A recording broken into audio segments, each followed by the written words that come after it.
Hello viewers of Nagaland TV, I'm Rinki Gogoi and you're watching Nltv News Now. First headlines. As Russian invasion of Ukraine enters day 3, the Zaporizhzhia nuclear power plant in Ukraine, Europe's largest nuclear power plant, captured by the Russian forces. India once again reiterates its appeal for immediate cessation of violence on the Russian invasion of Ukraine at the 49th session of the United Nations Human Rights Council. Indian authorities on the UNHRC session stated that no solution can ever arrive at the cost of the human lives. More than 7,400 Indians are expected to be brought through special flights in March 4 and 5 under the massive rescue operation Ganga to bring back Indian citizens stranded in Ukraine. Notably, Indian airlines are putting their researchers in a faster evacuation process. Shamator District Headquarters inaugurated during a ceremony at a public ground in Shamator. Chief Minister Nltv inaugurates the headquarters.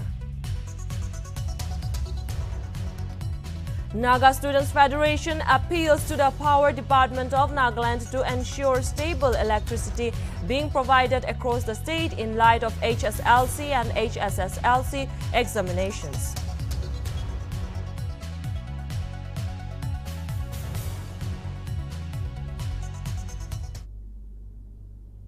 Let's see the news in details.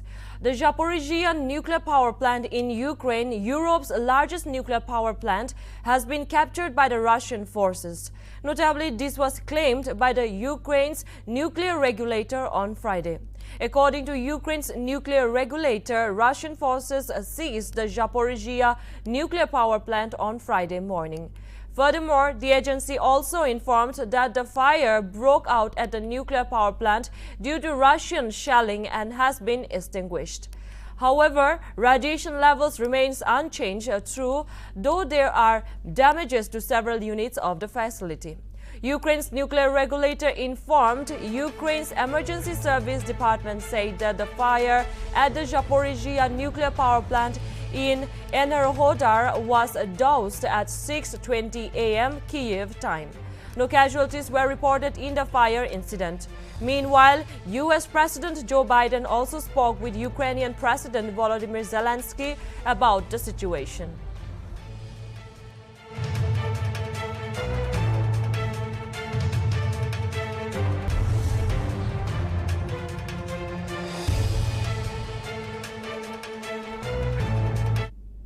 As the war rages on Ukraine, an Indian student from Kyiv who was trying to evacuate from the country got shot by the Russians on Friday.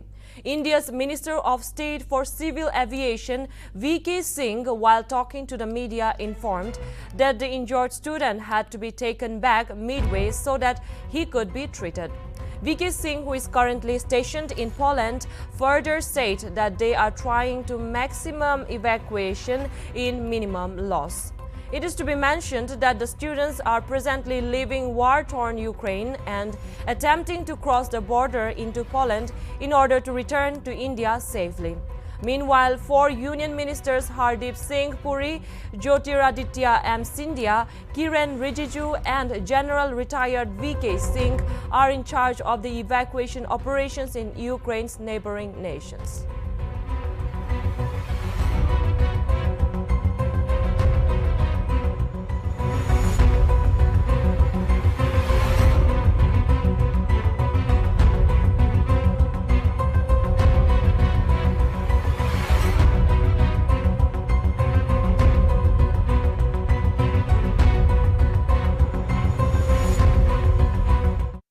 Kharkiv के अंदर 1-2 बच्चों का नुकसान भी हुआ है।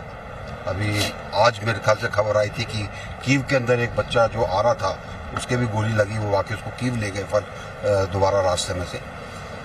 हम ये देख रहे हैं कि कम से कम नुकसान में हमारे ज़्यादा से ज़्यादा बच्चे निकल आए। देखिए, कल हमारे यहाँ से 4 फ्लाइट यहाँ पर हैं, 1 फ्लाइट वॉर्सो से है, 5 फ्लाइट निकालेंगे हम और हमारी कोशिश है कि 800-900 हज़ार बच्चे हम यहाँ से निकाल दें, क्योंकि जब बच्चे आते हैं उनके रहने के लिए जगह नहीं है। कहाँ पर रखेंगे? तो एक अस्थायी तौर से बंदोबस्त किया गया है। कष्ट तो होगा बच्चों को, आप गद्दे लगा दिए, उसके ऊपर लेट जाइए, कोशिश करिए कि भाई आप 1 रात 2 रात 3 रात निकाल लें, तब तक फ्लाइट्स के अंदर हम आपको भेज दें। तो India once again reiterated its appeal for immediate cessation of violence on Thursday. This appeal was made by India at the 49th session of the United Nations Human Rights Council. Notably, a statement from the Indian authorities on the UNHRC session stated that no solution can ever arrive at the cost of human lives. India maintained that dialogue and diplomacy are the only solutions for settling differences and disputes. Furthermore, India appealed for a humanitarian corridor for facilitating aid to the affected people of Ukraine. India also said that it is dispatched humanitarian aid to Ukraine that also includes medicines and medical equipments, among other relief materials. Moreover, India assured of sending more assistance in coming days as an urgent necessity that must be effectively addressed.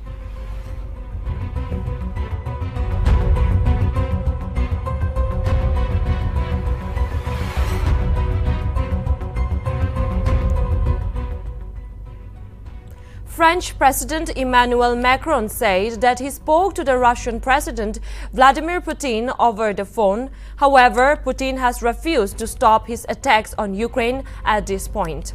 Macron stated that it is vital to maintain dialogue to avoid human tragedy. Macron, in a Twitter post, vowed to continue his efforts and contacts to avoid the worst.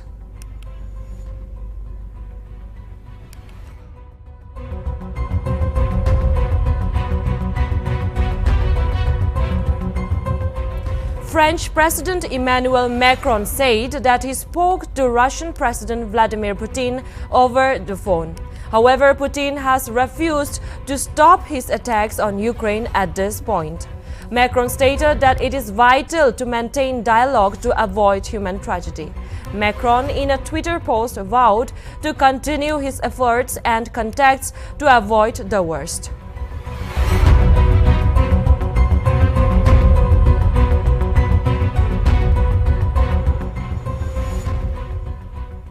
Ukrainian President Volodymyr Zelensky said that he has informed the leaders of the US, Britain, the European Union, and the International Atomic Energy Agency about the dire threat of nuclear disaster after Russian troops shelled a nuclear power plant. Zelensky, while stating an emotional speech in the middle of the night, opined that if there is an explosion, that is the end for everyone. The end for Europe, the evacuation of Europe, and the Ukrainian president also said that only urgent action by Europe can stop the Russian troops. He requested not to allow the death of Europe from a catastrophe at a nuclear power station. Zelensky called on politicians and citizens to pressure Russian leadership to stop Russian troops.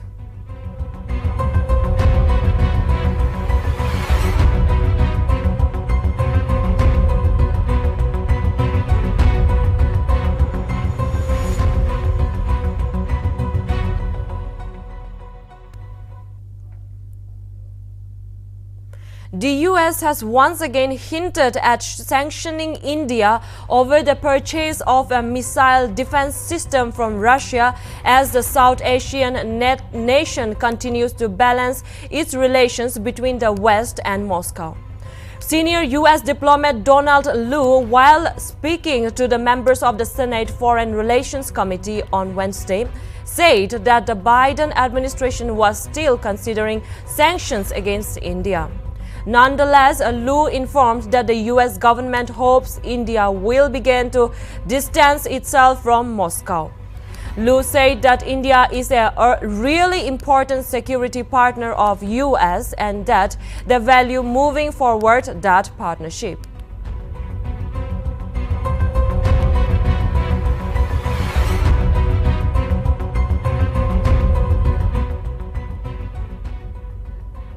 More than 7,400 Indians are expected to be brought through special flights in March 4 and 5 under the massive rescue Operation Ganga to bring back Indian citizens stranded in Ukraine.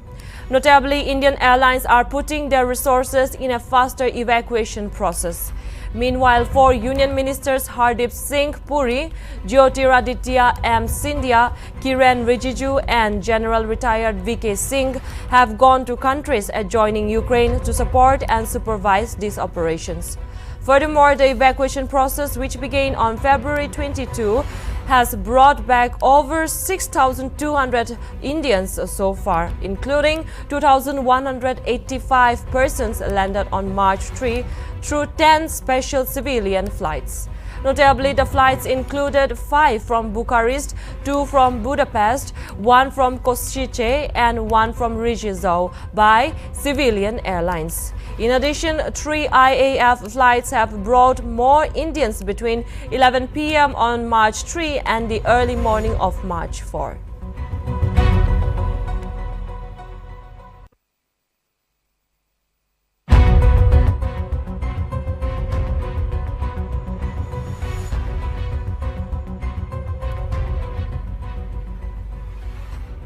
Amid the escalation of war between Russia and Ukraine, both the countries on Thursday, while having the second round of negotiations, agreed on the need for humanitarian corridors to deliver aid and help civilians exit war-torn areas of Ukraine.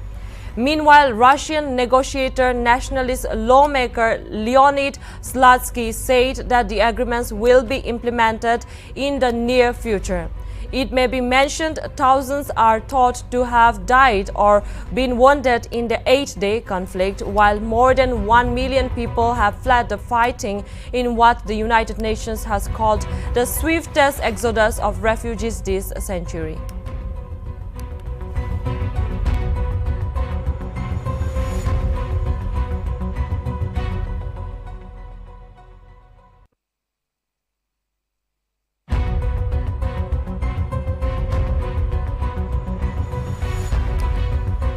Six lions and 6 tigers have been evacuated by authorities from Ukraine. Notably, the big cats were evacuated from a zoo in Kiev and taken to Poznan Zoo in neighboring Poland. 2 wild cats and a wild dog were also evacuated by the authorities. The animals were loaded onto a lorry and made a 2-day journey to Poland. Reportedly, a Ukrainian lorry drove the animals nearly 1,000 kilometers to the Polish border while avoiding the Zhytomyr region, which the invading Russian forces have bombarded.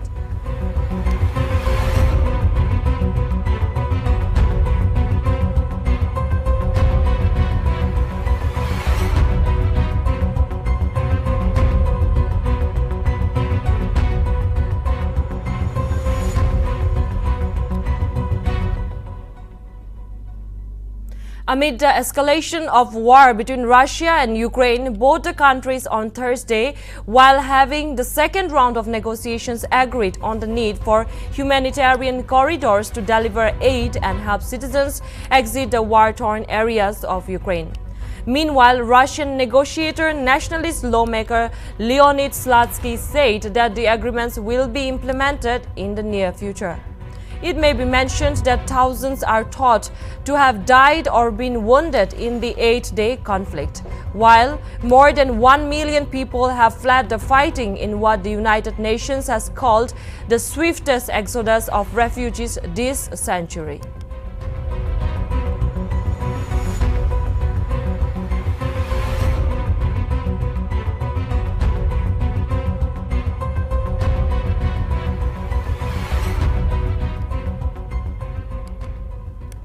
Russian President Vladimir Putin on Friday alleged that the nationalist neo-Nazi units on Ukraine are preventing foreigners, including Indians, from leaving the war zone and using them as human shields.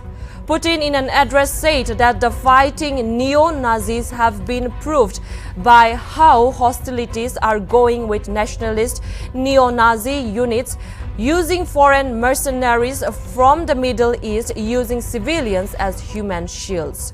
He alleged that the Ukrainian forces are holding around 3,000 Indian students as hostage, including 576 people in Sumy, and opened fire at Chinese students who wanted to leave Kharkiv, wounding 2 others.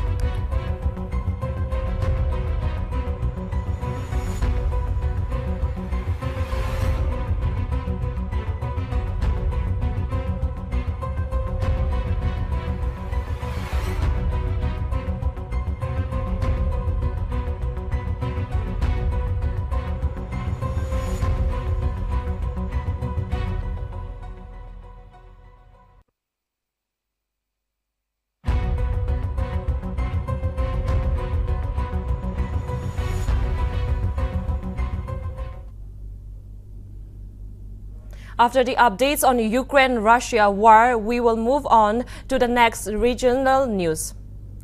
The Yimkyum tribe of Nagaland on Friday celebrated the inauguration of Shamator district headquarters, whereby Chief Minister Nltv graced in the program as a special guest. He further unveiled the monolith and inaugurated the new district headquarters. It is to be mentioned that Advisor of Information and Public Relations as Kyoshu hosted the inauguration program. Notably, the state government approved the long-standing demand for a separate district by the Yimkyum tribe on 19 January 2022. The YTC President Trongso also thanked the Nltv and his cabinet colleagues for declaring Shamator a full-fledged district.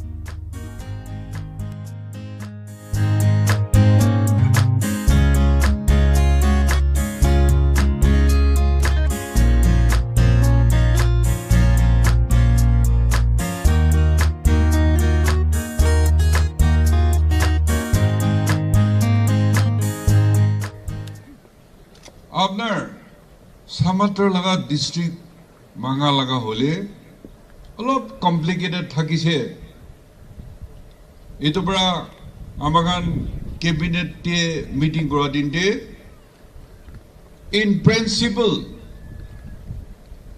District দিবলে তো মঞ্জুর আছে কিন্তু না মিলা থাকা misunderstanding থাকা এটো পয়লা মিলাব লাগে और वो बाउंड्री डिस्ट्रिक्ट बाउंड्री भी भाल पड़ा मिलाबो लगे रिकन्सिलिएशन होबो लगे और पीसफुल कोएक्सिस्टेंस থাকিব লাগে এটো পয়েন্টস দিগনা টিকির ট্রাইব এটো বি সিডিন ফাইট কৰি কেনা আইছে মাগি কেনা আইছে এটো বি দিগনা থাকিলে ভাল হ'ব Itu point khan digena in principle agree kore Samator district to you had missed the bus.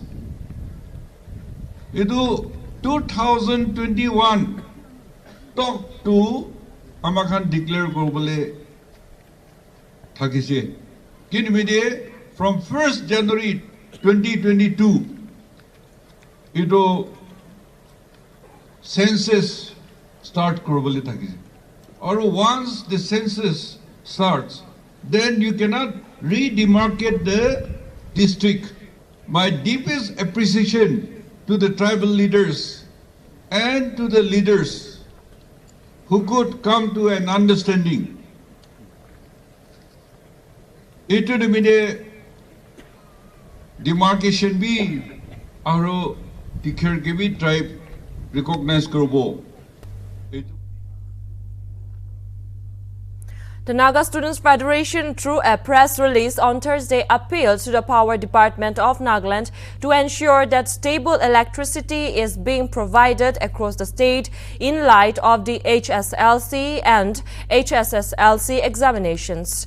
In the press release, NSF Vice President Atoki Sumi and Secretary Education Medovi Rihio also appealed to all the candidates appearing for the examinations to work hard and give all efforts in order to come out successful in the upcoming examinations. Meanwhile, they extended their best wishes to all the students who would be appearing for the upcoming HSLC and HSSLC examination 2022 to be held by the Nagaland Board of School Education.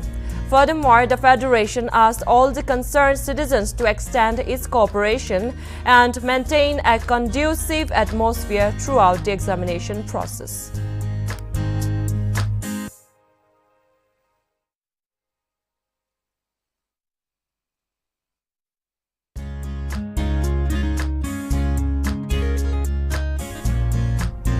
Naga Students Federation, through a press release on Thursday, appealed to the Power Department of Nagaland to ensure that stable electricity is being provided across the state in light of the HSLC and HSSLC examinations.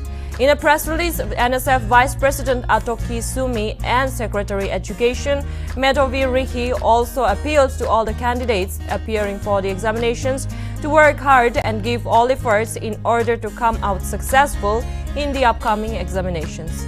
Meanwhile, they extended their best wishes to all the students who would be appearing for the upcoming HSLC and HSSLC examinations 2022 to be held by the Nagaland Board of School Education.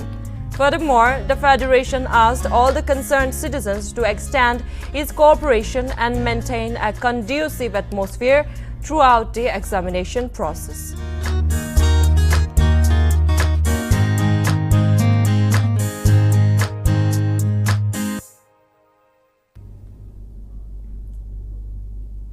The Union Minister for Ports, Shipping and Waterways, Sarbananda Sonowal, arrived in Dimapur in a two-day visit tour on Thursday evening. On arrival at Dimapur Airport, he was received by Nagaland Minister Kasheho Sangtam and advisor Tovihoto Awomi and other government officials. Sonowal met Nagaland Chief Minister Nipi Rio at his residence at Sovima here on Thursday evening and left for Kohima, where he will attend an Ayush program at Ayush Hospital Raja Chedima on Friday. Welcoming Sonowal to Nagaland, Rio expressed gratitude to him for his support and concern for the state. He also wished him a pleasant stay in the state.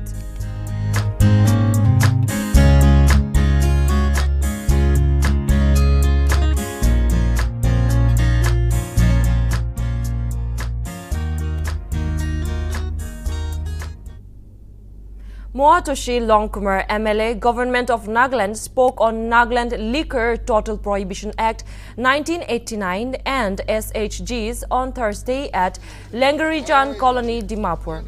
Notably, the MLA inaugurated the Tuesday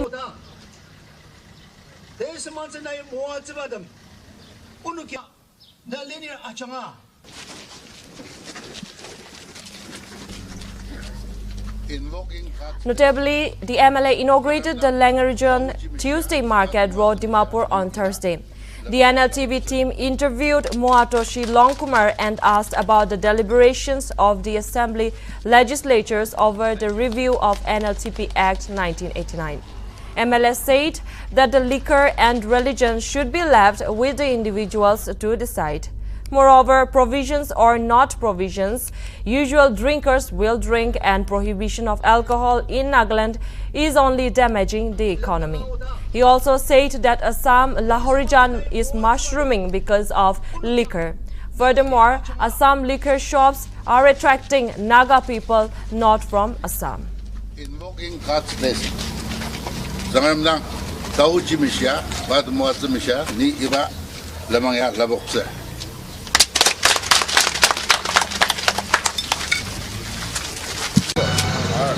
Sir, in your speech you have said about Nltv Act, and Amikan Hunia Siki this time Assembly Day.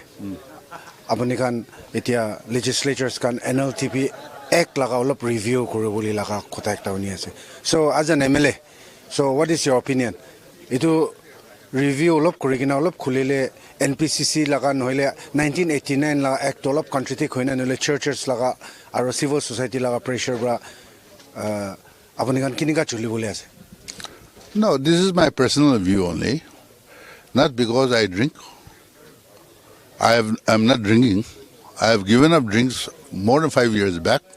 So I believe that actually the liquor, the drink, religion, let us leave it to individual decision. Those people who drinks, Even if there is provision or no provision, they will drink. So it is damaging our economy. Look at Assam, this Lahore region, all these places. They are mushrooming because of liquor to attract Naga customers, not to attract Assam customers. So my personal opinion is that liquor or to do what? Whether to drink or not to drink, that is an individual decision. Let us leave it to them. Yeah, we have a meeting on the 9th. So perhaps that agenda is there. And that is my personal opinion, which I have already uttered.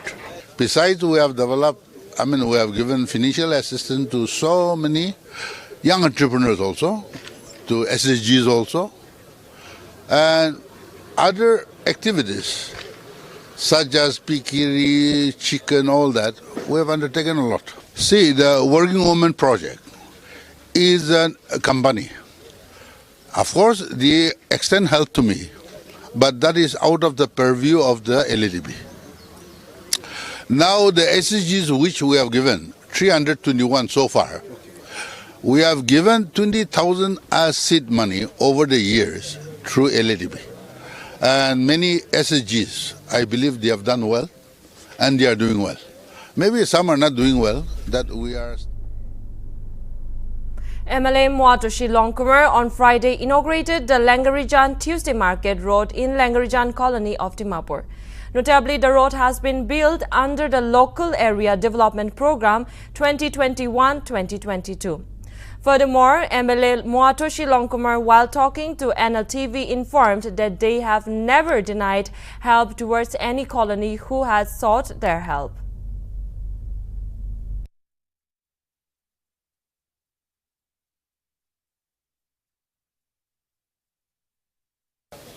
Well, each year, Aman Rasta Banado Bishi Ase, and to be frank, I cannot give you the exact count because we have done a lot. Every colony, whoever have come asking for the construction of road, we have never failed them. By Monday, I'll be inaugurating the Signal Kivijao Road. There also we have given money under Nltv, where Signal they have done plaque topping, and Kivijao they have done concreting like this Lingrejan. Besides that, there are so many other activities. Even under Iconic, we have constructed 2 bridges. We have developed 1 market in Indecent. Likewise, and drainage, it is uncountable. Besides, we have developed, we have given financial assistance to so many young entrepreneurs also, to SSGs also. And Advisor to Chief Minister of Nagaland and Associate Vice President of Athletics Federation of India, Abu Mehta, on Thursday took down to Twitter and informed about the cash awards for the forthcoming South Asian Cross Country Championships and 56th National Cross Country. He further mentioned that the hard-working athletes of Nagaland deserve to be rewarded. Mehta mentioned that the real incentive is the opportunity to participate in national and international meets and get selected to represent India. Notably, for SIAF cross-country championships for both men and women, winners will get Rs 40,000 followed by 30,000 for runners-up and 20,000 for the first runners-up. Meanwhile, for 56 National Cross-Country Championships, men and women, winners will get Rs 20,000 followed by 15,000 for runners-up and 10,000 for the first runners-up. Furthermore, for under 20, 18 and 16 athletes, winners will get Rs 10,000 followed by 7,000 for runners-up and 5,000 for the first runners-up.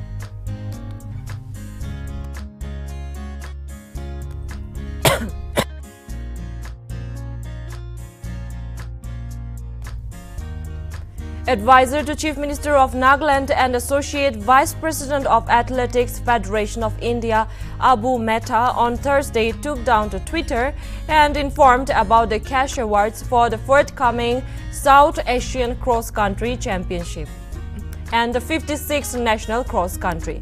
He further mentioned that the hard-working athletes of Nagaland deserve to be rewarded.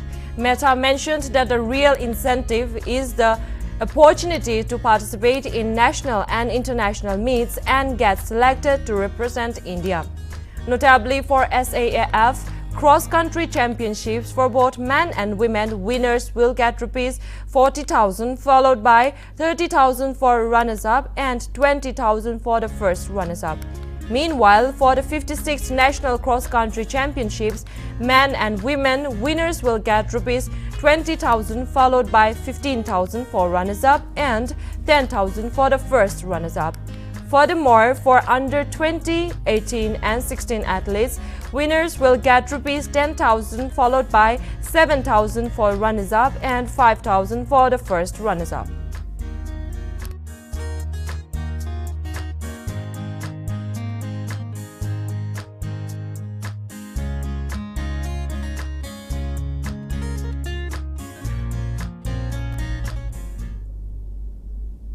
The Wokha District Administration and District Level Center for Women Mahila Shakti Kendra under Beti Bachao Beti Padhao scheme organized a blessing program on Thursday at DBHSS Youth Center Wokha and distribution of encouragement gifts to girl students.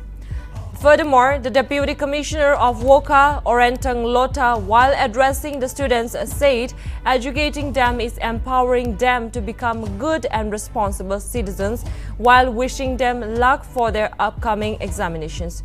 He also urged the students to be dedicated and sincere in their studies so that they can achieve their goals in life.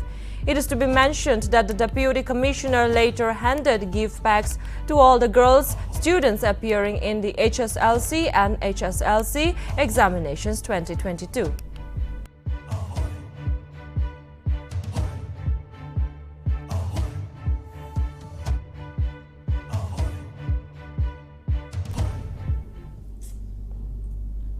A state-level multi-stakeholder consultation on Sustainable Development Goals 2030 and SDGs implementation gap in Nagaland was held on Friday at Tourist Lodge, Dimapur.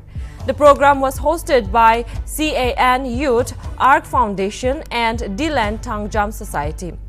Notably, the program was attended by students, NGOs and people from various occupations of the society, whereby the moderator of the program was Professor of Northeast Institute of Social Science and Research, Dr. Toli Kiba. Furthermore, during the consultation meeting, IED OSD Planning and Nodal Officer Niyantara Sasikumar spoke on the challenges and opportunities of Nagaland State SDG Vision 2030, while Associate Editor of Morang Express, Dr. Moalemba Jamir, spoke on the topic Education and Economic Development in Nagaland.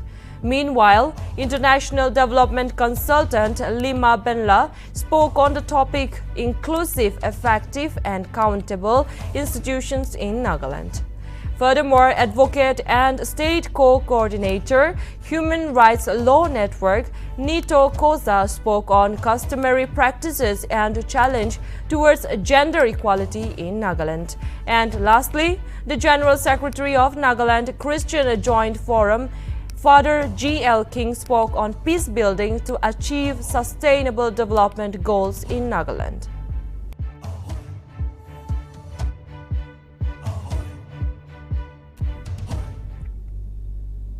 Nltv National Park Day was celebrated at the Forest Protection Camp on Thursday by Department of Environment, Forest and Climate Change of Nagaland, with Chief Wildlife Warden of Nagaland, VED Pal Singh, as special invitee. Notably, the program was organized to commemorate the day. Nltv Forest was declared as Nltv National Park and also to create awareness about the significance of the only national park in the state. It is to be mentioned that the day also coincided with the World Wildlife Day 2022 held under the theme Recovering Key Species of Ecosystem Restoration. Furthermore, a total of 8 villages attended the program.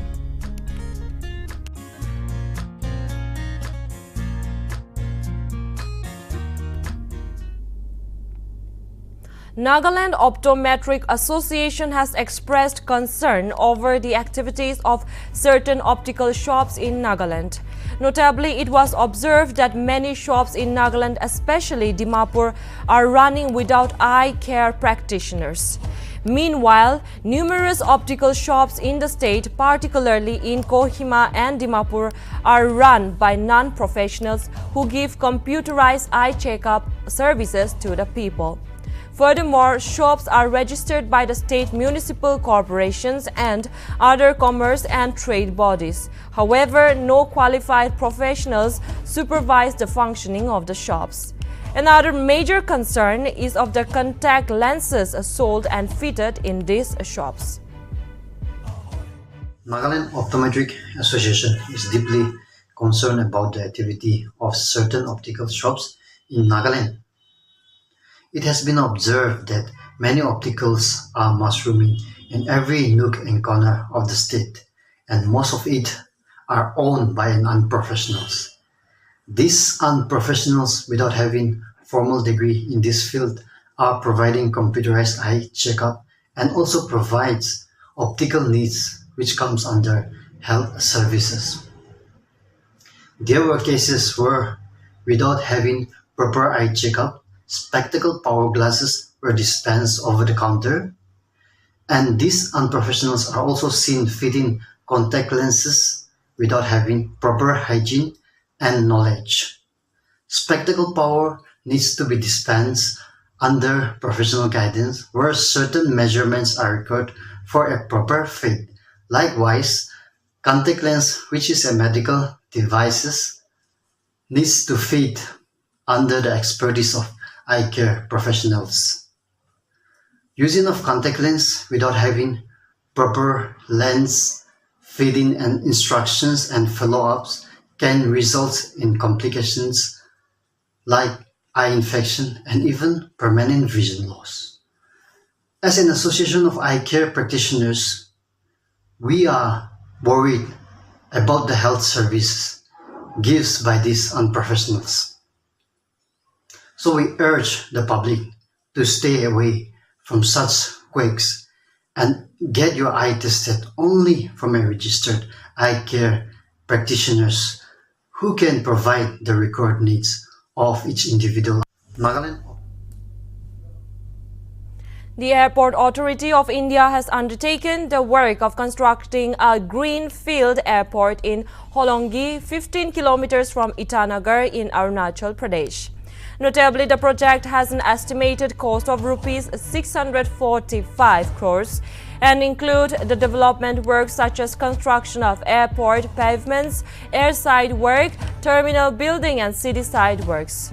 The proposed airport is designed for operations of the A320 category of aircraft and future extensions of runway by 500-meter length to cater to A321 type of aircraft. Reportedly, with an area of 4,100 square meters, the terminal building of the airport will be able to handle 200 passengers during peak hours. Equipped with 8 check-in counters, the terminal building will have all modern passenger facilities. Meanwhile, development work is in full swing and almost 80% of airside works are completed. In the meantime, progress of construction of new interim terminal building is 30%. The airport is planned for operationalization on August 15, 2022.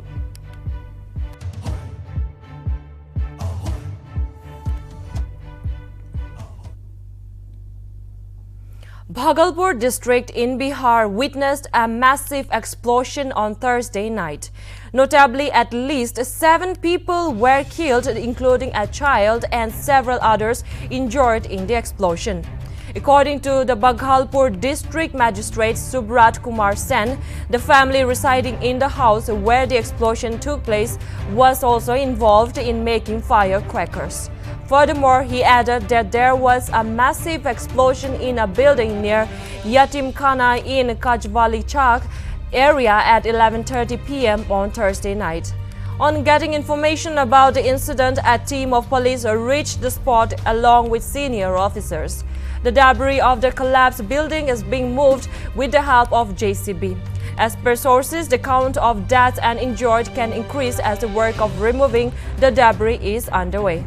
Reportedly, the explosion was so strong that the building was completely destroyed, including the walls of 3 nearby houses. People sleeping in the adjacent houses have been injured badly. The sound of the blast was heard for several kilometers, and further investigation is underway.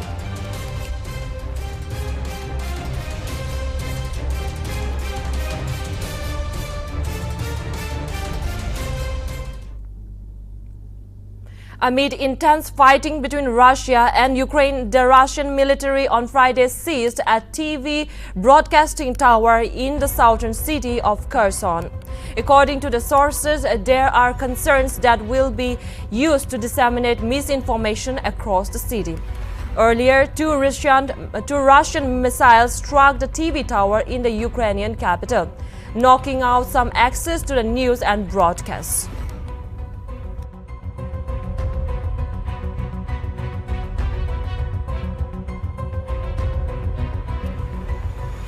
The International Paralympic Committee on Thursday said that Russian and Belarusian athletes will be banned from the Winter Paralympics ahead of the Games opening ceremony on Friday. The International Paralympic Committee had said that Russian and Belarusian athletes could participate under the Paralympic flag and that their nations would not feature on the medal table. However, the decision brought widespread condemnation. The Winter Paralympics has banned athletes from Russia and Belarus from the Games in Beijing after an international backlash to Wednesday's decision to let them compete as neutrals.